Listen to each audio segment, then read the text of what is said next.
My name is Hojae.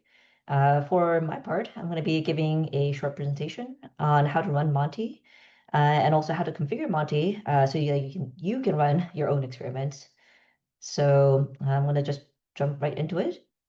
First, our code is available at github.com/thousandbrainsproject/tp.monty. Our documentation is available at thousandbrainsproject.readme.io. After you get the code from the GitHub, I highly recommend you to go to the documentation site. It has additional information on how to set up a conda environment or like a programming environment for where you can run Monty. It also has a link to download the YCB dataset. So the YCB dataset consists of household objects that you have seen in previous presentations from Scott and Nils, like the mug, bowl, the bananas, etc. And finally, it also has a link to download some pre-trained Monty models so that you can immediately start playing around with Monty. So highly recommend these two websites to get started. And with that said, I'm going to actually switch over to a different window to actually show you what a Monty run looks like and what you can expect when you actually run an experiment. So I'm going to switch over. All right, so hopefully you are looking at my code editor. Just to orient you a little bit, on the left, what you see here is a YAML-based configuration file that specifies the parameters of an experiment. And I'll explain what that experiment is. On the right is my integrated terminal, and I'll be typing in some commands to run a Monty experiment, the experiment that we specified here.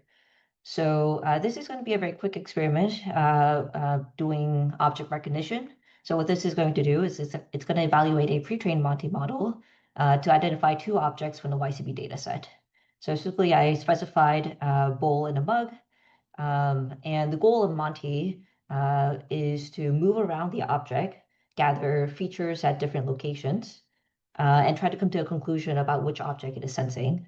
So this pre-trained Monty model has already learned actually up to 77 objects. We're gonna present with two, and the Monty has to try to infer what that is.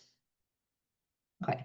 One last thing before I actually type in the command on just how to read the configuration file. So the configuration for experiments are basically divided into two parts, one called defaults.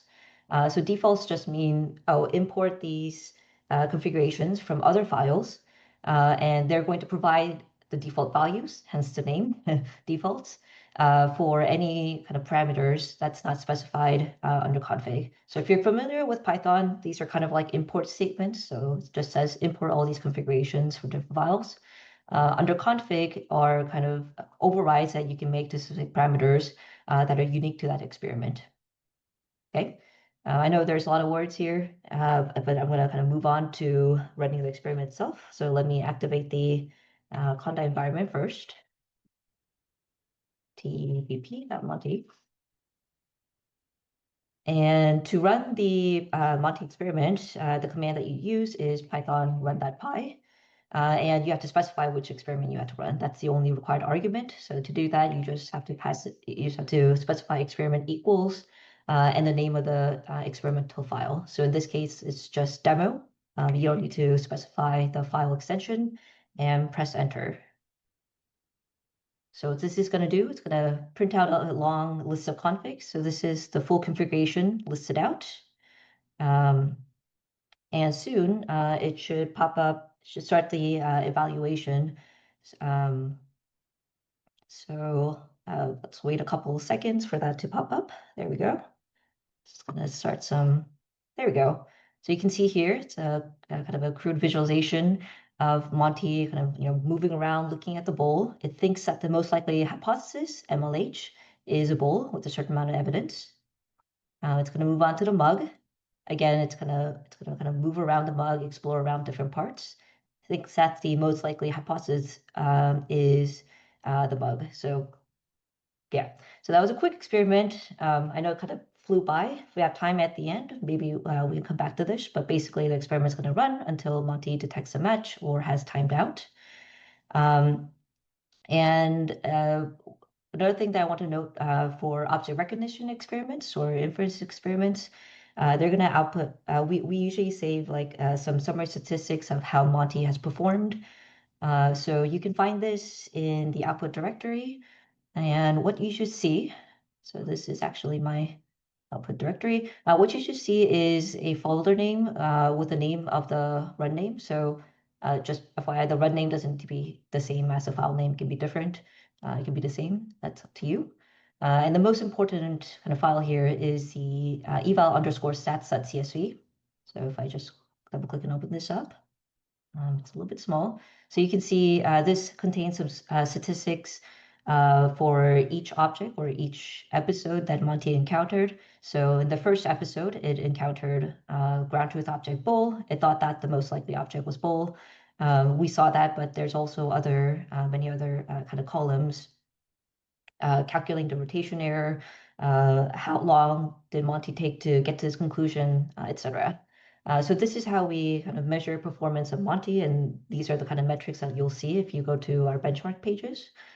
And yeah, so this is what you can expect when you run Monty. I'm going to go back to the slides real quick. All right, so I